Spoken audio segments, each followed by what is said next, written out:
Hi, we're your host, Kutiba, And I'm Patricia. and this is For the Love of Earth.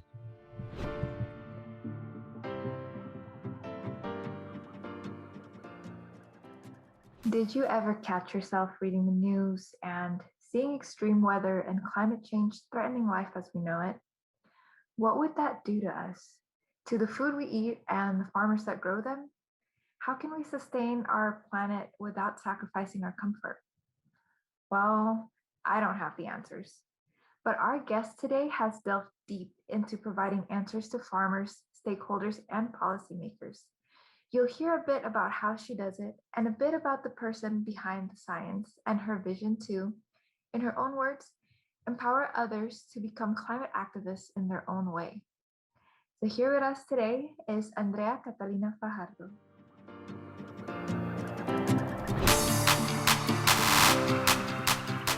Hey guys. Hi, nice to meet you for the first time virtually. Yeah, nice to meet you too. How is everything in Germany? I assume that's where you are right now? Yes, I'm in Germany. Hot, as you can see. Summertime. Yeah, we're in DC and it's humid and warm at the same time. Oh my God. Thank you so much for taking the time to talk to us. We're really excited. No problem. Yeah. Love talking with you people. So yeah, I'm Andrea. I'm from Colombia originally, but I've been living here in Germany since 2014. I came here originally to make my master's. That was the plan, and then come back, but but that was not the case. I really like Germany, so I stayed a bit longer. And the master was in environmental protection and agricultural food production. And then I was okay, what do I do next after this master's? And I decided to start my PhD, which is in a research institute here in Germany called Climate Service Center Germany. And my PhD research slash research is about climate adaptation in the agricultural sector in Germany. So for that, I use a crop model and I simulate different adaptation strategies, and I take a look, and I also do an assessment how these strategies look in the future on the different climate change scenarios. In my free time, if I have, no, my free time is the PhD. And then since I like doing different things, back in 2018 with a couple of colleagues that I met in this climate reality project that actually was founded by Al Gore. We did a training in Berlin and I met some cool guys there, and we decided to join forces and we founded a climate group. It's called Climate Hub Hamburg, and there we have done different workshops, climate talks, inviting experts, and also we have done games like this climate collage that to teach the people how are the causes connected to the consequences in climate change. And we have decided to register that as a company, so we're working on that. And recently I joined a startup called Alma Amazona, which is related to sustainable jewelry produced in Colombia. And that's just what I've been doing. And every time I tweet. So let's go back a bit. I have a few questions. Yeah, please. So I know you got your chemical engineering in Colombia, your bachelor's, and you had a few engineering jobs over there. Were they climate related, or were they completely different than what you're doing right now? Not completely different. Back then, I mean, when I finished my bachelor's, I forgot to say, sometimes I forget I studied chemical engineering. I wanted to become a manager of a chemical plant to control all the processes and base more on safety process. I was working more in the production area and waste management and how to improve the processes. But it was in the fungicide sector, so it was kind of close with agriculture. So, but yeah, after a couple of years, I realized that fungicides was not the best for the sustainable agriculture. So I quit the job. I moved to the capital city in Colombia, which is Bogota, and start over basically. So of course, my knowledge in chemical engineering has helped me all the way through. Um, yeah, but I'm doing something I never imagined doing if I see myself 5 years ago or something like that. Amazing. And then and your transition to the climate and the intersection with climate and agriculture, how did that come about? I think it was really organic. It was not like I quit my job and now I will become an advocate in climate change or something like that. It was really organic. Like I said, I moved to capital city to start over, and I took a course in university there about sustainable agriculture and soil biology, and there we could have the chance to visit different farms around the city, and I was really surprised how it was done, because in my chemical engineering work and consulting different big farms, plantain farms actually, and then I realized that is another way to do things. So that was my first step into agriculture. And then I decided, okay, maybe I should study more.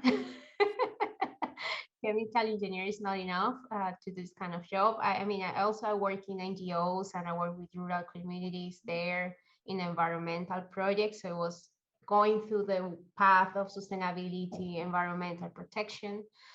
And that's why I was like, okay, but I don't want to do another bachelor. I don't know how many years are in the United States, but in Colombia it's like minimum 5 years for a bachelor. So I didn't want to spend another 5 years. And they're really expensive also if I wanted to do a master's in Colombia. So it was like the money I'm going to use for the fees, I can use it for accommodation and study in Europe, because basically the fees are really cheap here. So I was looking for programs I could study master. I applied for different places and I ended up in Germany and I did the masters, and there it was really climate oriented. So it was there where it started this combination between the agricultural sector and climate, and all the people here in Europe is like, really beyond what we have doing in Colombia about what is climate adaptation and all these kind of issues. So it was for me, a new life. For me, it was completely like that. Yeah. And before you know it, it's been what, 7 years now that you've been in Germany? Yeah, around, I think. How is adapting to a different culture? And I'm guessing the language also was a requirement for the masters, or was it all in English? I was in international masters, so it was English, but I wanted to learn German because for me it was okay. I'm in Germany, and maybe that's the only chance that I have to be here. I think I need to learn the language. So I study and work a part-time in a company, so I could also practice my German and took German classes. And then at the end of the master, I could take some modules in German. But my thesis and everything was in English, though I did my thesis in a company as well, and the work there was in German. So yeah, that was kind of the experience, but it was a really cultural shock, definitely. It was not the same. It was the weather, the food. I mean, it was not only the language. I mean, okay, the campus is really international, but it's a bubble, and once you get out of there, it's Germany. So that's a completely different story. Yeah, that's awesome. Well, I wanted to go back to what you said. You worked in environmental protection of agricultural stuff. So what are you protecting and what are you protecting it against? Because it sounds like you're superhero. You just need a cape. No. Of course, that's a super general term. I mean, that's the name of the masters, but I focus more on the human interactions in the agricultural system. So because it's a really complex system, it's nature based, but it has a whole human component behind it. So I don't want to see the agriculture system only like a way to extract things, but things that we can give back in order that it can maintain over time, especially with climate change effects on the environment. So for me, it's okay, we get the food out of it or other kind of services, but how we do come back to the soil and the other plants and the living organisms there. So for me, it's like protecting from our human activity, basically, to keep that in the healthier way possible. And your work, how much of it is being in the field doing studies and how much of it is simulation? Well, the first couple of years of the PhD were field work, but it was more related to interviews and workshops with the stakeholders, with different farmers who have to go to the farms, and they show us the farms, and then we conduct the different interviews, everything in German as well. So it was really German focused, and with different agricultural organizations from the region, because the study case is in northern Germany, where I am at the moment. And it was really intensive because I was and I'm funded by a project that already finished. So I was like, okay, all the interviews and everything was for the project itself, but the data that I could take out of it, it was part of my PhD, which I'm writing in English. So it was also translating from German to English to use it to my PhD, but writing the reports in German for the project. So I was a lot, but after the 2 first years, then I collected all the data from the field and from the interviews, and then it's just sitting on the computer. I use the data for the crop simulations. So when you're interviewing farmers, what's like the most interesting thing an interviewer has told you? Well, I mean, Germans are really skeptical people. So that's the first thing that was really interesting, that they were expecting a German person, older person, and then the project were only one German and me, the Colombian one, and a Mexican guy. So I was like, okay, they were really surprised, and you could see that on their faces. Yeah, I mean, they were not like really funny people. German people are not really known as funny people per se. But they were like really complaining about a lot. Germans love complaining anyway, so they were complaining about the hippies, the people that really in green movements, and they make a lot of pressure for they to change and this kind of stuff. I find it really funny because it's kind of also different generations, because they are not really that young anymore.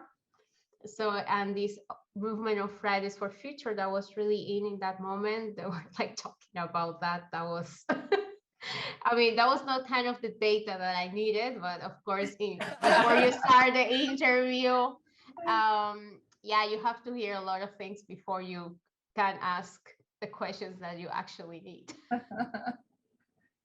And I'm assuming, correct me if I'm wrong, your study is based on just Germany and maybe Europe. Have there been studies taking place, similar studies that you're doing taking place in different countries or in different continents?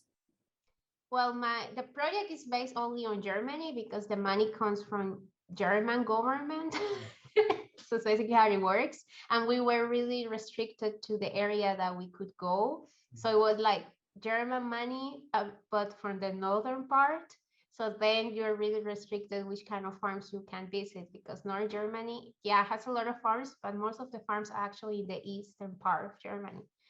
So we were kind of restricted to that. But what I have been doing is with my dissertation and all the presentations that we have done is to try to extrapolate our insights and results to more European context.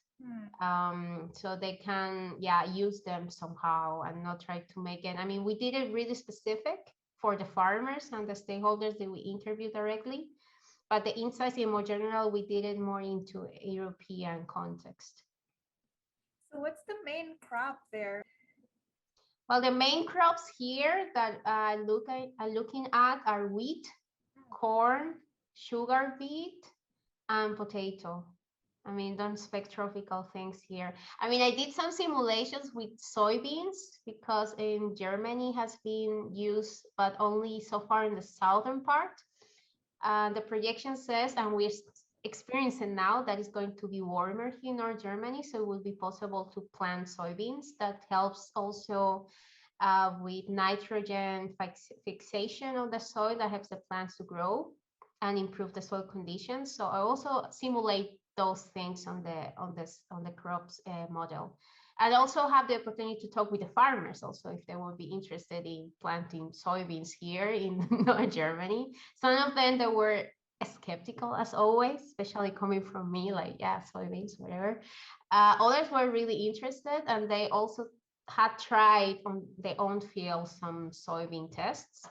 And the problem is soybean could work, but if they have a lot of water. And water, I mean, Germany has a lot of water, but due to climate change, it will be more complicated to use it in summer. So we have to take into water management strategies to capture the water in winter, so we can use it in the summertime. Tell me more about your crop simulations. So how does that work? So what are you simulating, or what's the output? What's the input? So what does it do? Well, there are different types of crop models. They're crop models that look into really the phenological processes. But in my case, it's a process-based crop model, which looks into the plant as itself, not looking into really micro processes inside the plant. So in that case, it's more based in the inputs from the climate, the management, and the soil conditions and the climate conditions. And then all the different processes, like, for example, carbon cycle, water cycle, of course, I simulated. And at the end, you get yield. You get the water balance, you get the nutrient balance, you get also, in case you want to simulate also fertilization and pesticides, also how much is lost in the water, like runoff or percolation. That's also interesting for the farmers, that if there's a lot of nitrate that is lost, then it's also an environmental issue. The groundwater quality that is also used here for households, so that's also not good. So in general terms, that's how the model works. It's yeah, I mean, it's a really old model. Actually, it was developed in Texas. It's called Epic. Yeah, in the 80s, it's written in Fortran, so it's like so the variables has really random names, because back then you didn't have enough space for the variables and everything, so it's only 4 letters. So sometimes the variables are not really, yeah, intuitive named, so it's like a super random name, and that makes the work a little bit harder at the beginning. But yeah, after 3 years, yeah, I get used to it. Super cool. So it sounds like you know a lot about, soil and planting and stuff like that. Has it helped you with your houseplant hobby? I know you love your plants.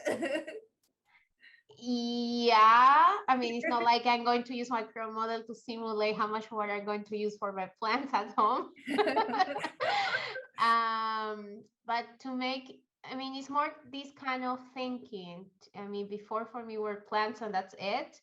Now is after all this knowledge and insights that I have got from my work, like how important plants are. Actually, it's not only food, but it's life in itself. And that's had made me, yeah, to take care of my plants even better, and also with the drought and everything, to be more mindful about the water that I have to give them, and fertilization as well, but not that much. It's like, yeah, try to be more mindful about that. This is also interesting, and that's why I haven't gotten a lot, because now I feel like I can take care more of it. Well, what would you say the biggest finding of all your studies so far is?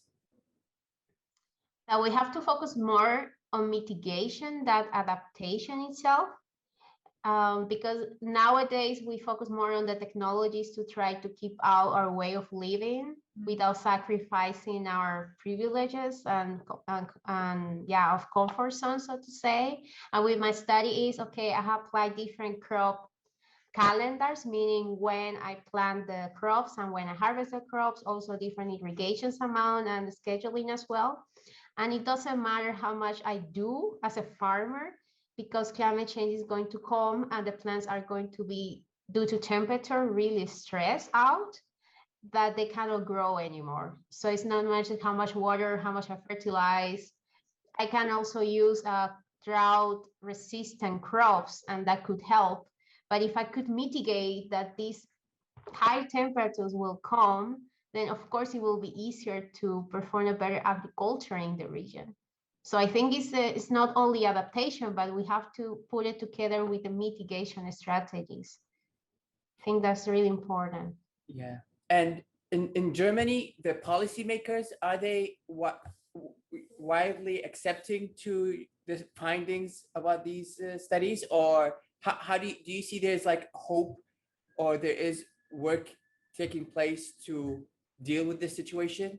And if not, how can you act as farmers and people who are doing this study to make sure that there is things changing within Germany?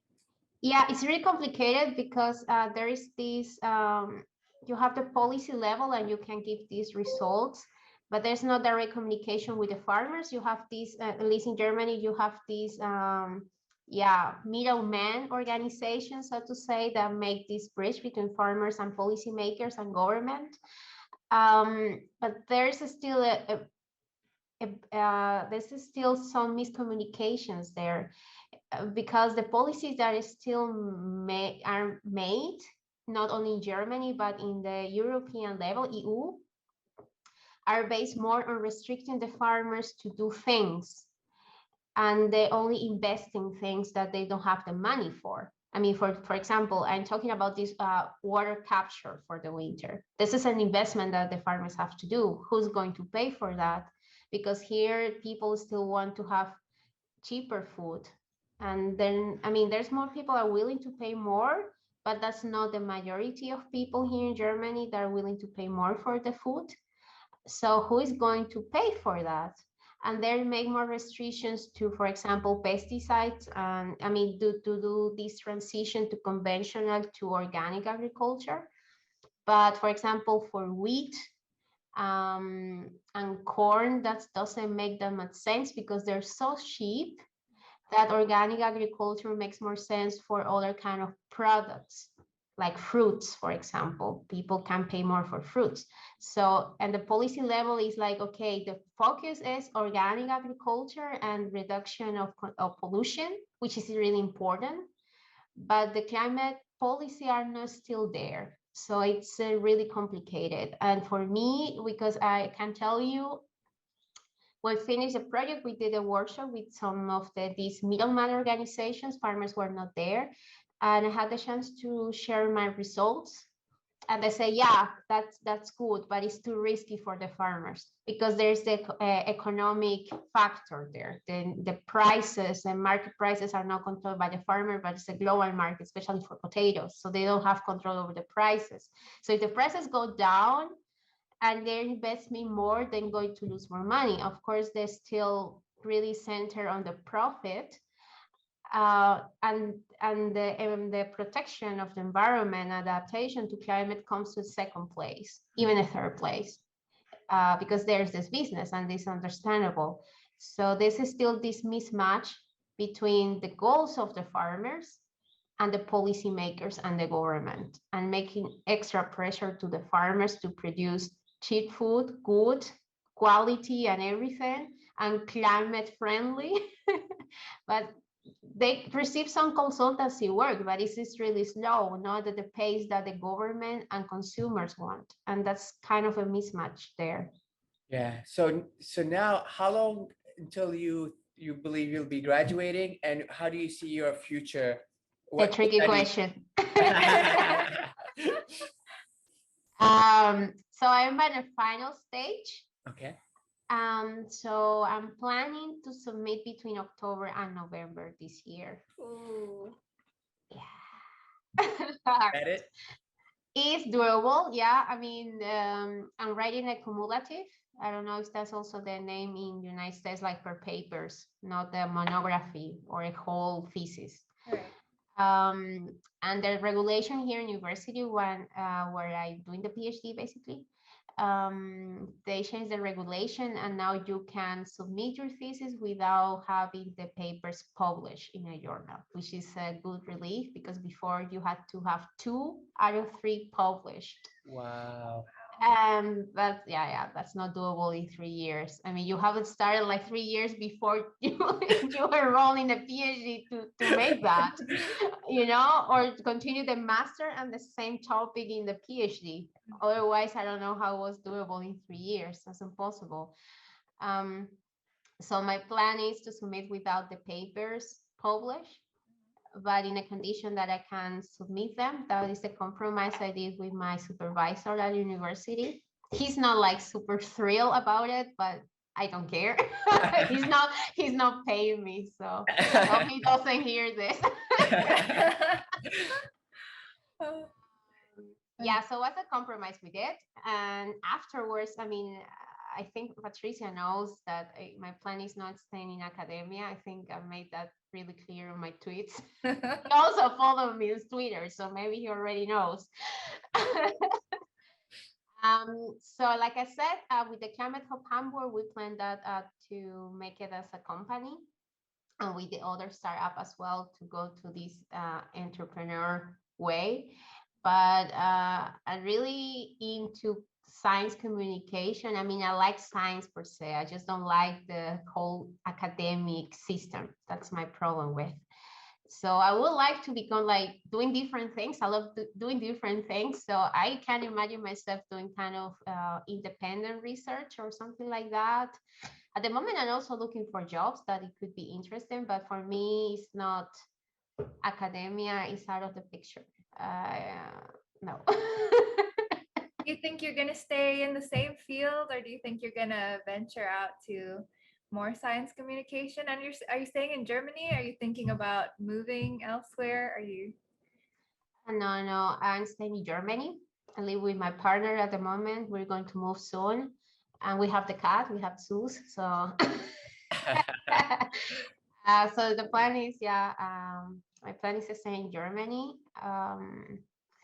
Yeah, I mean, I like really the topic of sustainability, but not this empty sustainability that everybody talks about sustainability and at the end doesn't mean anything. But all related to climate change, climate mitigation, science communication, maybe not that specific in the agricultural sector, but more general, is something that I'm really interested in. I think that will be my way to go. Yeah. You're really brave going from chemical engineering to environmental, all of these, and then going to more of the people-facing work. Like it's incredible. That's really cool. Do you have any advice for, say, people who are doing their bachelor's degree right now, who are still kind of trying to find out what they like, or even people who are in grad school now who want to switch careers or, switch fields? Do you have anything to say to them? Yeah. I mean, I know it's not easy to say step out of your comfort zone, because that's, yeah, easier to say than to do. I think my advantage is I'm not that close to my family, so it's not like I was always homesick in Germany, but I know for many people that's not the case. So it's not like saying you have to go to a really far place. That's not the way to go, but really open to the different opportunities that the life gives you. I mean, like I said, if I see my whole path now makes sense, because now I can see the bigger picture. But in that moment, it was only small steps, and I was like really organic going through that way, and meeting people and networking gives you a lot of opportunities, a lot of insights of things that you maybe never thought that you could do or you could be good at. And it's just trying to think of, I know it sounds cliche, but try to think about thinking outside the box. because when I was starting chemical engineer, they said, yeah, you can do everything you want. And I remember in my second year, we read something in a book that we have to use for that course. And there were examples of different people from the chemical engineering batch. That one of the persons went to Africa to the to save people there and clean the water. Other become politician, and there were different ways. And that moment, I was really close-minded. I said, no, I want to work in a chemical plant, because that was the only options in my city. Were no more like more options for me. It was like, yeah, I was born here and I will die here, and I was happy with it. I mean, it was like I didn't like, I was thinking like, yeah, I want to travel the world and these kind of things. But I mean, there was the whole growing process and the things and experiences. And then I realized, no, I don't like that. I don't find that good, because at the beginning we're so young that we think all the people that older, like the professors or our bosses, they know better, they're experts, they're always good, they're always right. And the older you become, is like, no, that's not the case. They're not always right. They were not always right. And then the older I am, I realize that, especially with academia, it's like, yeah, this toxic environment, and it's expected that you have to suffer and leave your blood on the floor to finish your PhD. For me, that is not correct. And yeah, I mean, that's kind of the thing I can tell the students. If something is wrong in the system, it's not because you are too young. Maybe you have identified something that actually is wrong, and people are so in that system, they cannot see that. And if you want to make a change, you can do it. I mean, there are a lot of people outside in the internet, or I mean, now we are super connected that in the Twitter, then you make a tweet about, yeah, I feel this way, and then you realize that you're not alone. There's a lot of people that struggle with the same things, and maybe they want to work in a project and just connect and see what we can do. And that's how I started Climate Hub Hamburg. I mean, it grew like super organically. It was like, yeah, what we want to do. There's no international groups in Hamburg. Let's make one and see how it goes. And now 3 years later, we want to make a company out of it. It's like so cool. Your story is super inspirational. It's not everybody can leave a country, go to a different country that has a completely different language, thousands of miles away, and see where you are right now. It's super inspirational. So thank you for sharing, of course, your whole journey. It's been amazing. I would like to go back to the Climate Hub Hamburg that you're, of course, trying to make it into a company. And if people who are listening are interested in contributing, being part of it, is there a way for them to connect or do something within the company itself? Well, yeah, I mean, so far we have not registered as a company yet. Sure. I'm planning to have more time after I submit my thesis.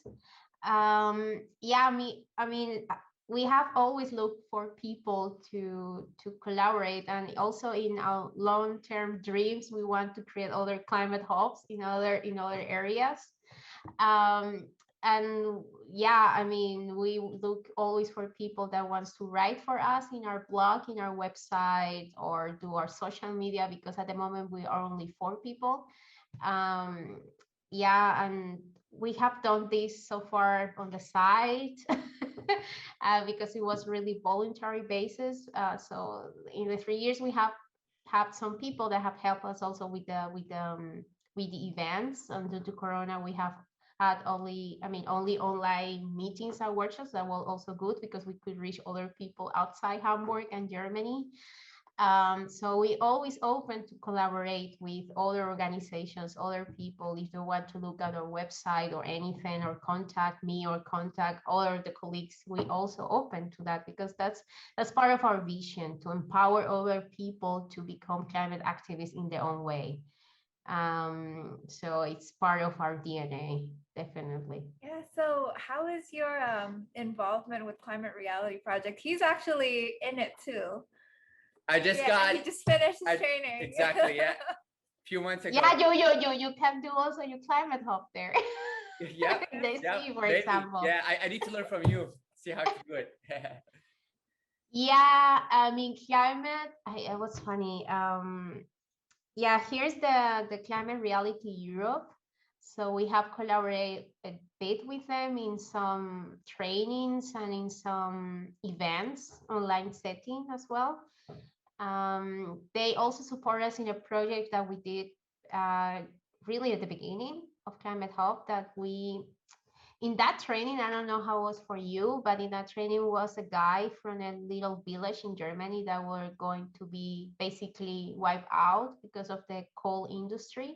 So he went to the event and tell the story, and we were so inspired that we contact the guy and we went there and filmed the whole thing. It's in YouTube.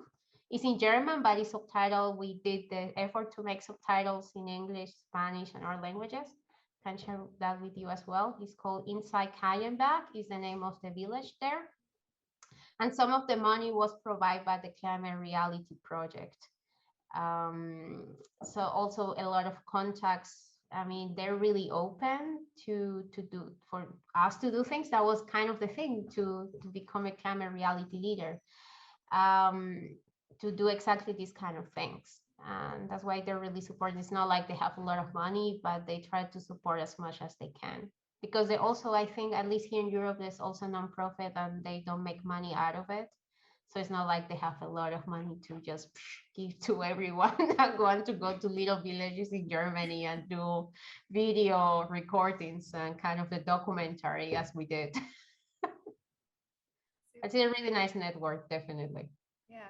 So talking about that, since we work in climate too, and I know you're like really close to that, you're doing also environmental stuff. I noticed that it's never just one person. You're always like networking with people. You're always looking for collaborations, and you're really good at networking. So what advice would you give someone who's either, shy, introverted, just starting out?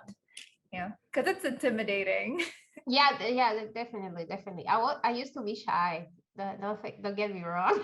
I didn't like giving presentations when I was at the university. I was like, I mean, I sweat and everything. It was like, oh my God, I don't want to give a speech. No, I don't want to. Yeah, I had to jump in the water when I started working. That changed everything. Yeah, but some advice that I could give, how I started it was on LinkedIn. I remember long time ago contacting people, and especially when I wanted to do the masters in Europe, I contacted different people and stalked a lot of people in LinkedIn. I know it sounds awful, but that's how I did it. And I started writing people. I mean, at the beginning, it was really terrifying, of course, like, who am I to ask a favor? But I was really like saying, yeah, I really like what you do. I mean, like saying the truth. I mean, yeah, I really like what you do. I'm really interested in your project. Can you tell me how to do it? And look for people that what I used to do was looking for the CVs and imagine if I would like to have such a CV, and then see what these people have done and how I could do it myself in my own context. It's not like only copying the person's CV, but like trying to go in that way that would like to develop my own career. And in that phase, I could contact other people and always open. I mean, not like super open to my projects, but really open of what I would like to do. And then you find more people. I mean, it doesn't matter who it is, because sometimes we tend to think that we have to contact a really CEO of a company, but you could get amazed by the stories of people around you that maybe are not in your same area of knowledge or same area of expertise. But this person could know someone that it could be interesting for your project, but they will not know if you don't let them know, if you don't tell your story. That's something that has happened with me, like talking about things about for the project, for my PhD, for the Climate Hub, and they say, yeah, I know the person that I can connect with you. And it has happened like that. I was like, yeah, I was just telling my story, and that happens really organically. You could start with your peers, and then your circle of influence will keep improving and growing. So you don't have to start with the mentor like right away. I love that you started with contacting people and now you're the person people contact. I think it's so cool. Like, I still contact people, don't get me wrong. I still contact people a lot.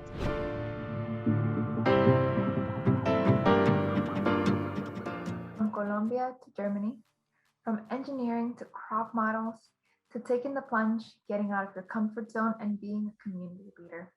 What a story. That's all for now. Catch you at our next episode and find out what people like you and me can do for the love of Earth.